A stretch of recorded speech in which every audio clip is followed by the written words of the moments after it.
I would like to welcome Vicki to share with us. As I said, she's the director of Chalmers Community Services Center, and we're so glad to have you with us this morning. Good morning, everybody. As Heather has rightly said, my name is Vicki Olatundun, and I'm very excited to be here. So I'm very excited to be here this morning. It's so funny because that particular song that we just sang, it was one of my favorites when I was a little girl. I mean, I was about maybe like 6 or 7, and at Hillmead Primary School in the UK, it was one of the songs that I loved to sing. And the part that I loved to sing the best, because I was quite little amongst my sing, and the creed and the color and the name. It was a big part of the song because it was a big reprise at our primary school when we were allowed to sing hymns at school. So that was really fun. I mean, brought back a lot of memories of Mr. Chalmers saying, "Sit down and keep still, hold your arms." It just brought back so many wonderful memories because kids were always fidgeting. But I thought, wow, what a wonderful, wonderful, wonderful memory for me. So I'm going to tell you a few things about where I work and why I work there, and discuss a couple of other things with you. So do bear with me. Thank you for the gift and the opportunity, and for the birthday gift of singing that happy song. That really warms my heart already. But I'm going to share with you quickly who we are and what we do. Many of you know who Chalmers are, you know us. But for those of you who don't, just want to acquaint you quickly with who we are. So I'm going to put my PowerPoint on. So I work for Chalmers Community Services Center in downtown Guelph, and we have a West location. And really, in a nutshell, what we're all about is respect and dignity for all. And we do that via food. We provide food to anybody that comes to our door. And unknown to many people, there's only one qualification that you need to be able to come to Chalmers, just the one. For many organizations, you need to provide how much money you're earning, your social insurance number, so many different items and documents and government ID and all of that. But at Chalmers, we have one qualification, and it's that you're breathing. If you're dead, we are the wrong service. We can't help you. But if you are alive and you come to our doorstep, there'll always be open arms to assist and to help you. Before anything, we're a community. We're a community of people who love other people.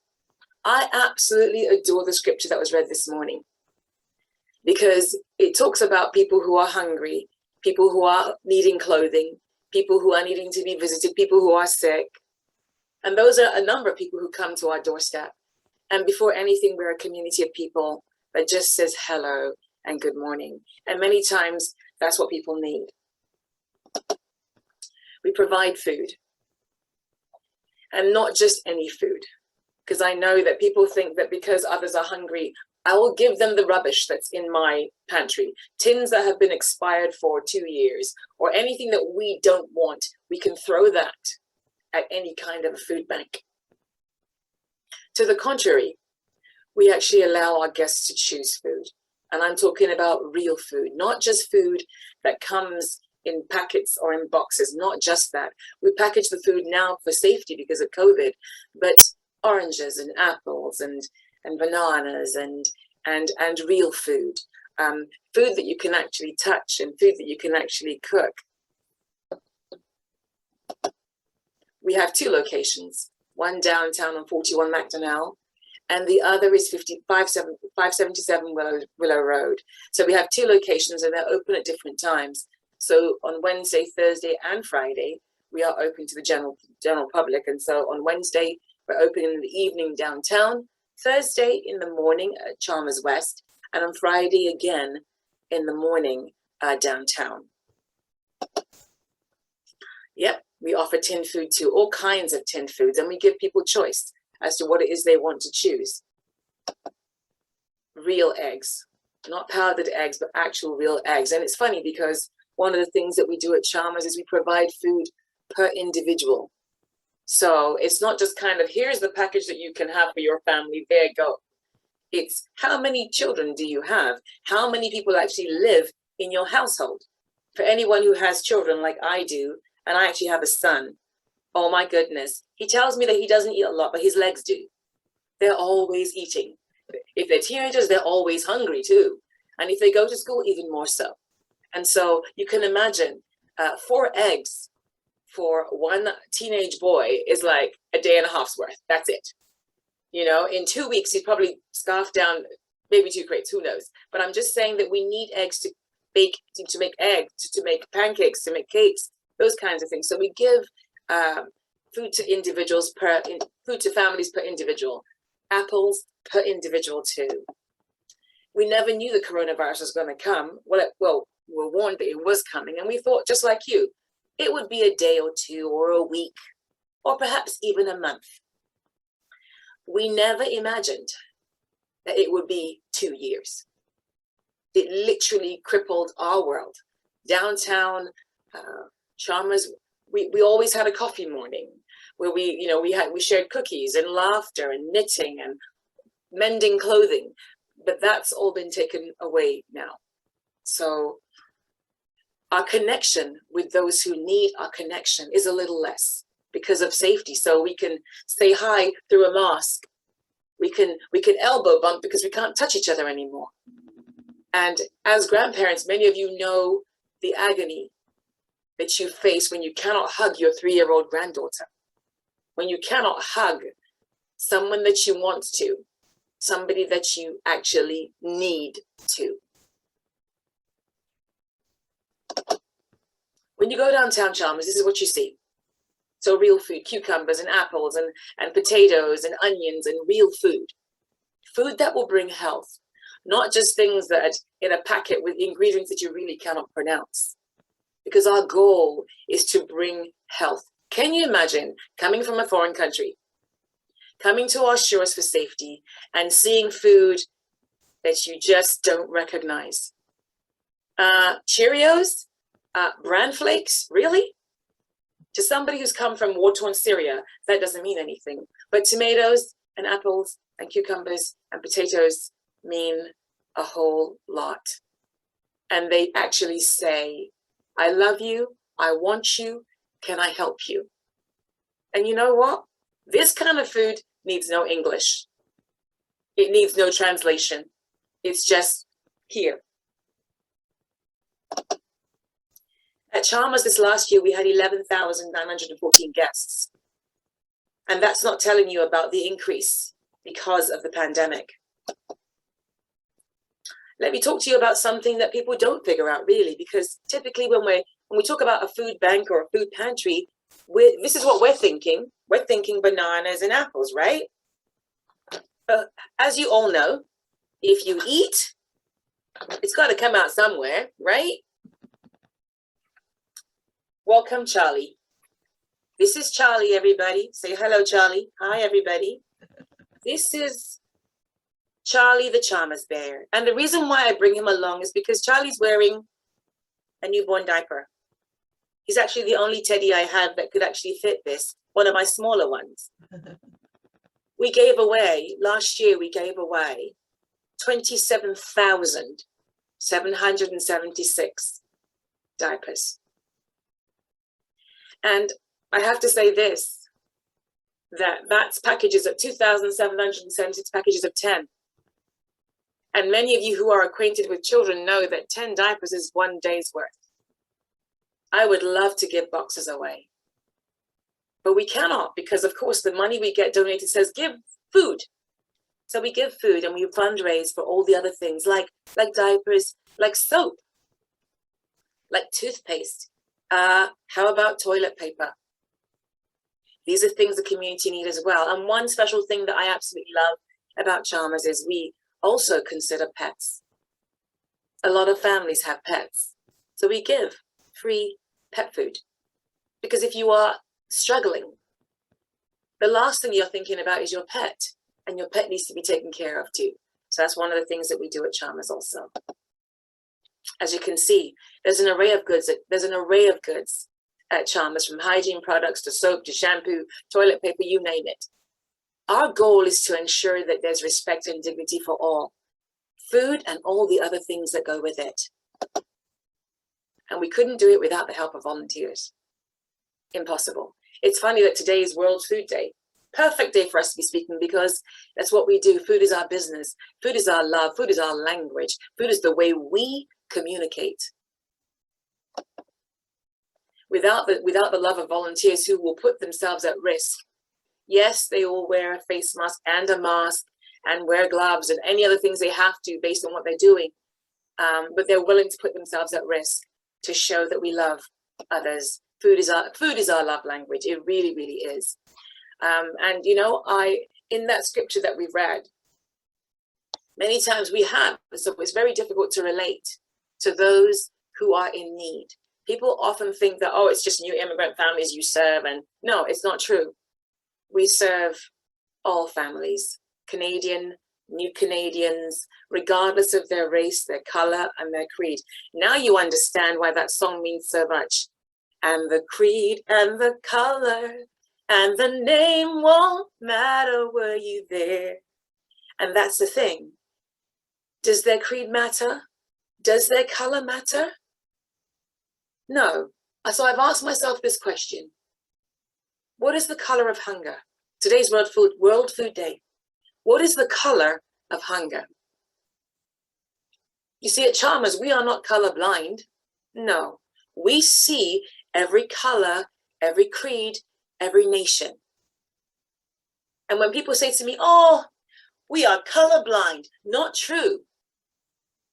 Because when you say you're colorblind, I'm offended because I feel like I have color. Do you not see me? You have color. Do I not see you? So I always say to those around me, we're not colorblind, we're color brave.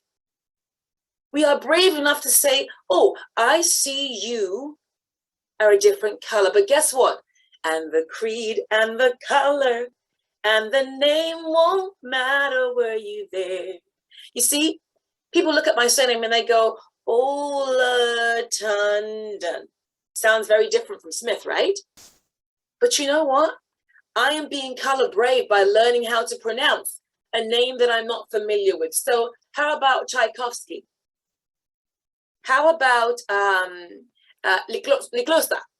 How about names from other countries of the world that are not familiar? Anishinaabe, that are not necessarily familiar to us, but are different. But you know what? You asked me, Vicki, when was I color brave? When you learned to love those of a different color and creed, when it didn't matter what their names were, what their colors were, it didn't matter. We just love. And the color of hunger is satisfied with another color. And that's the color of love. Because you know what? Color doesn't matter. But I see it. I recognize it. I acknowledge it. But I love it. It's not the same as me. I get that. But I'm intrigued because I want to know. I want to understand. Help me understand. Many years ago, when my little girl was in school, she said to me, she says, Mommy, I was at school today and we had a coloring project. And I thought, how nice. At the time, we lived in Niverville, Manitoba. And she was the only child of color in her class and in her grade. And as she was coloring in, someone said, oh, can you pass the flesh color? And they passed her a color of a peach crayon. And she said, well, my picture needs a flesh color too. And it never occurred to the girl next to her that the flesh color, the peach one, wasn't the one Michaela should use. And you know what's funny? Neither did she. Because you know what? And the creed and the color and the name won't matter, were you there? As children, it didn't even occur to them that it was different. Because they were being color brave. Because it didn't matter. It didn't matter to them. The color of love sees color. It does. But it acknowledges that it's different, but it's still special. Same thing with hunger. So, where there are those who are in need, the last thing on my mind is, oh, what color carrots should I give? What color fruit should I give? I just give food because it doesn't matter what color their hunger is, it will be satisfied with the color of love. And so long as I'm bringing the vegetables, the packet, whatever it is I've got, with love because I want to love them and satisfy their hunger, it really doesn't matter.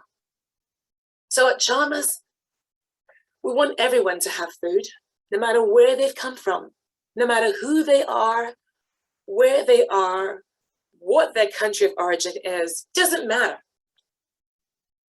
Food security for everyone who comes to us. Can I say thank you to those of you who have been a blessing to Chalmers by way of donations, by way of volunteering? On behalf of myself and my staff team and the board, can I just express my appreciation? And for those of you who have been color brave and looked beyond the colors around you, because you know what? Hunger has no color. It doesn't have a color at all, and we all experience it. And the thing is this, for those of you who've been color brave and reached beyond and loved, despite, today we live in a world with so many differences, so many categories, so many creeds, so many differences, so many segregations, so many boxes. I love the fact that color, the color of hunger, blows all those things apart, right? It doesn't matter what age, what size, what color, what country, hunger, universal. We all speak the language of hunger, every single one of us. Food satisfies that hunger. And the color of love is what brings it to it. Can I just say this? I have to say, this morning when that scripture was being read, I went to the parts of it that said, so Lord, when was it that I was hungry? And when was it that I was hungry? When was it that I was in prison and you came to see me? The translation I'm reading is from the Message translation. And it says this, then those sheep are going to say, Master, what are you talking about? When did we ever see you hungry and feed you, thirsty and give you a drink?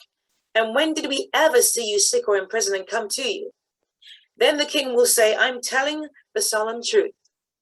Whenever you did one of these things to someone overlooked and ignored, that was me. You did it to me. Oftentimes, those who are facing challenges in the community tell me that they feel ignored and they feel overlooked. And some of the homeless have said to me, people sometimes just walk right past them like they're not even there. So when you help those who are overlooked and those who are ignored for whatever reason, then he says, that was me. Jesus says, that was me. And when you did those things, you did it to me. And so at Chalmers, we have a unique opportunity, a special opportunity to fill in the color of hunger and satisfy it with the color of love. And I am so grateful this morning that the creed and the color and the name won't matter, we'll be there. That's how we sing it when I was a little girl. And the creed and the color and the name won't matter, we'll be there. And so I have such joy. I don't go to work, I go to a place of vision and joy because I get to say that every day. Every time I'm at work, I get to sing that song in the way that we work because that's what we do. We satisfy the color of hunger with the color of love. Thank you so much for the opportunity to share with you this morning.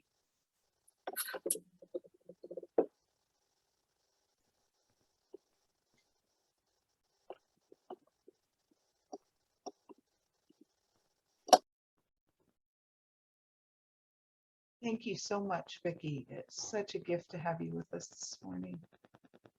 And special thanks to Vicki for your message and the gift of your song and having you with us. This is a great time to ask more questions about Chalmers or other questions of Vicki.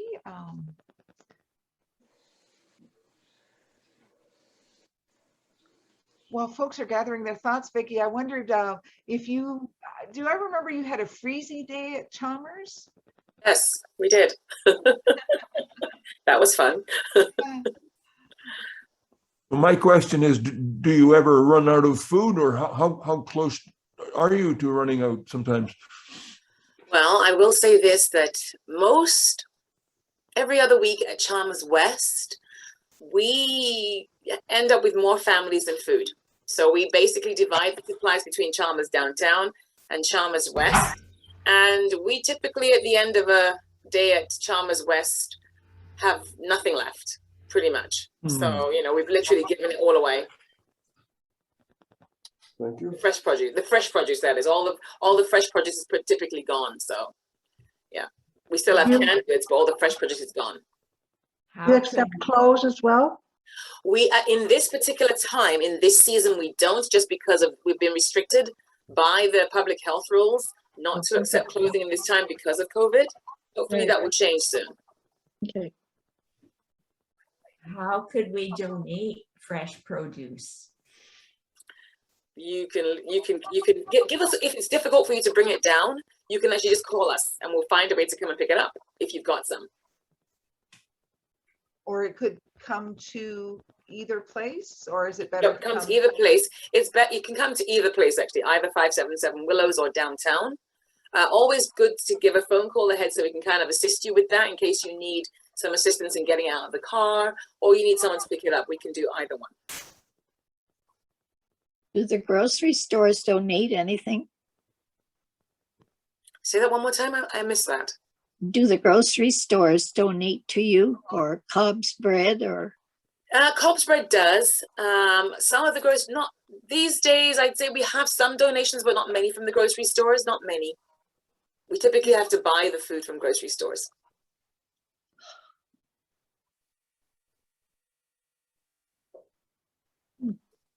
Get the Heinz. I was saying my husband just heard a rumor this week, and I don't know if it's true or not, but he said there's thousands of pigs apparently that they have to kill in England because they can't get butchers to, you know, slaughter them and butcher them up. And I think that's so sad when so many people are out of food around the world. I know. Yeah. It's funny, there's a huge imbalance of those that have too much and those that don't have any. Yeah. Yeah.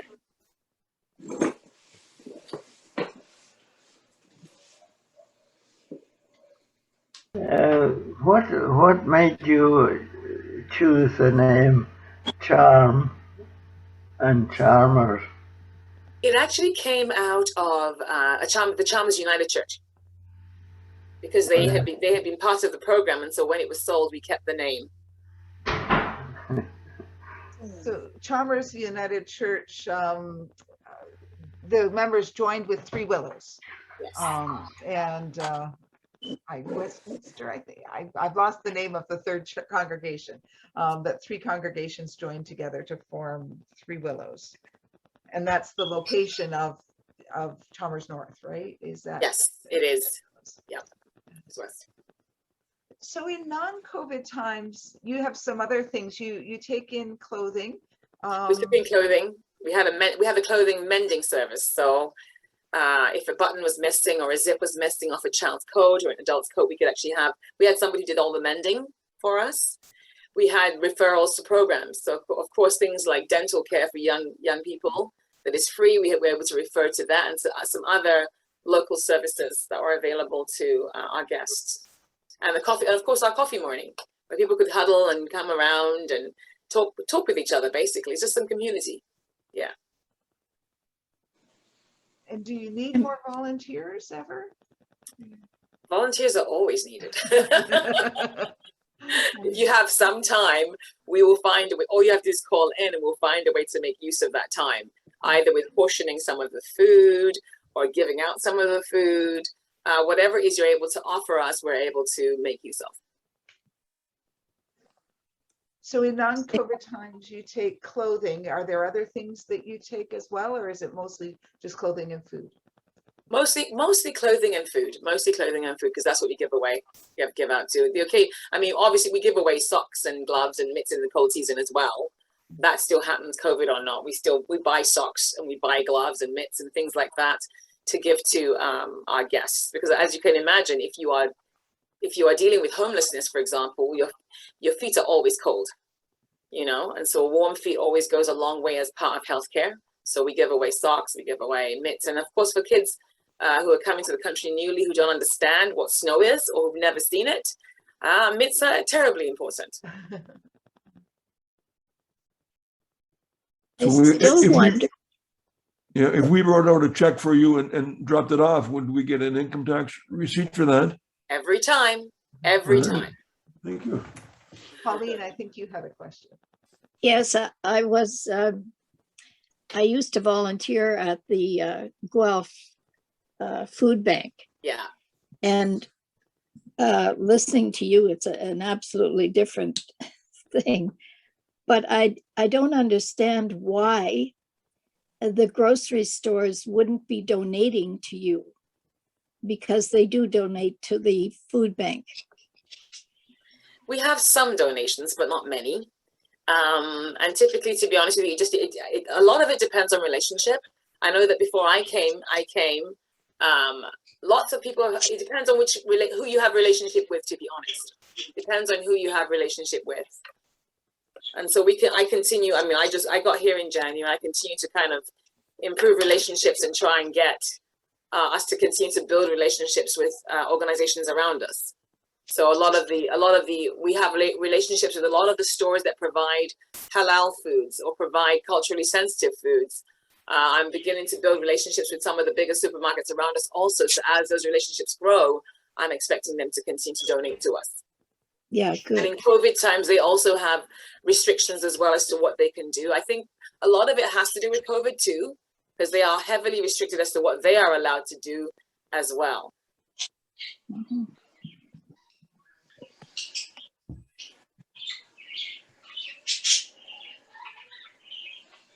How did you become involved in the community service? Oh, thank you. Oh, that's a great question. I have a dream to be a millionaire. That's actually how I got involved. And when I say millionaire, I mean a people millionaire. Yeah. I want us to touch as many as 1 million people with the things that we provide at Chalmers. And so I was looking for a group of people who are crazy just like me, who wanted to go out there and help and assist. And so I landed at Chalmers because I found a staff team that would just have a huge heart and wanted to go out there and help. And that's literally how I got there. Vicki, would you Good tell for folks- you. Oh, I'm sorry, Marianne, go ahead. Good for you. Vicki, would you tell them your story about the cookies you baked, how much you love chocolate chip cookies? Oh, no, please don't mention chocolate chip cookies. Please don't. And here's why. See, before I came to Guelph, I lived in Manitoba. And I also ran a center in Manitoba for young moms and young children. And at the time, donations were extremely difficult. And I'd asked the staff team, have we as an organization ever given anything to the community? And mind you, we were a very small organization. There was only 6 members of staff, and we really didn't have any money at all. So I called the staff team and I said, well, what is it that we can do? What is it that we can give? And so the staff team said, we don't have anything. We can't afford to give anything to the community. And I said, well, if you don't give, how can you expect anything back? No matter how small, we should do something. What do we do that's really great? And we said, well, we figured we bake really well. So I thought, okay, why don't we bake some cookies and give those to the community? And the staff team were like, okay. And then I had a couple of volunteers who came on. One of them was a volunteer baker. She literally came that week. She had her mixer in her trunk, and I'm like, okay, let's go. Turns out that we ended up baking 4,000 chocolate chip cookies. We had cookies absolutely everywhere. But we baked them, we boxed them, we put bows on them, and I went out into the community and I gave boxes of cookies to every organization that I could find in the community, just to say thank you, because if they didn't pay their taxes, we wouldn't receive anything. And so I tell you, I used to love chocolate chip cookies. When you are living with them and seeing them every day and packaging them, your love for them suddenly changes, I tell you that. But as a result of us giving those cookies, the community were generous, and they in turn blessed us, and we were able to move to a new center, a new renovated center. So that was good. But yeah, my love for chocolate chip cookies has changed. 4,000. Can you imagine how many chocolate chips we bought? They honestly, I think we bought almost 30,000 chocolate chips. Ooh, chippets. I can still see them now. Oh dear.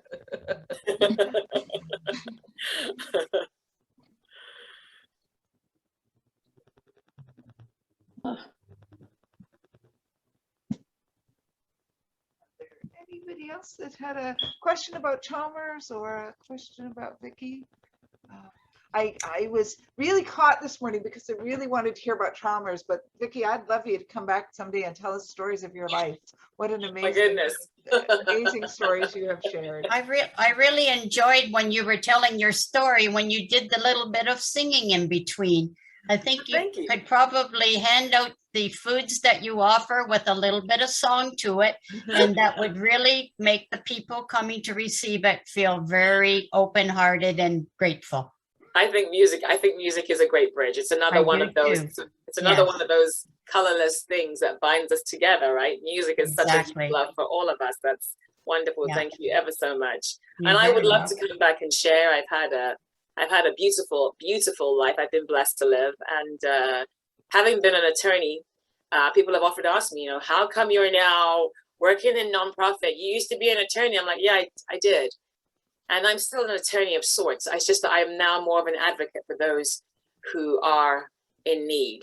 And one of the things, just one of the tiny things that encouraged me to move over, I remember the day I left law school, I went to the director's office, and above his office, the big picture of a cow. And on the head side of the cow, there's a plaintiff. The plaintiffs they're tugging away at this cow.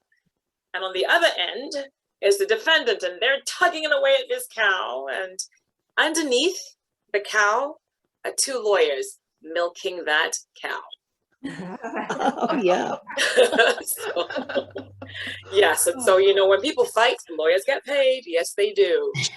But I felt I became a lawyer. I became an advocate really because I felt that I could help so many with the amount of time and effort and money that goes into defending somebody. With that amount of effort and money, I could literally reach out to thousands more families and people. So that's kind of really what moved me to that side. Injustice is something that really grabs my heart.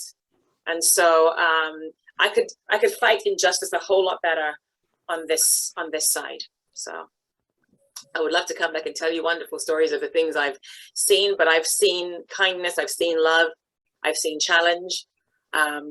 But more than anything, I think that love has overcome so many, from racism to genderism, all kinds of things. But I found that the thread that has been woven through my life is literally the color of love, and it's been extended to me in so many ways. And so I would love to come back and share. Yes, indeed. Good.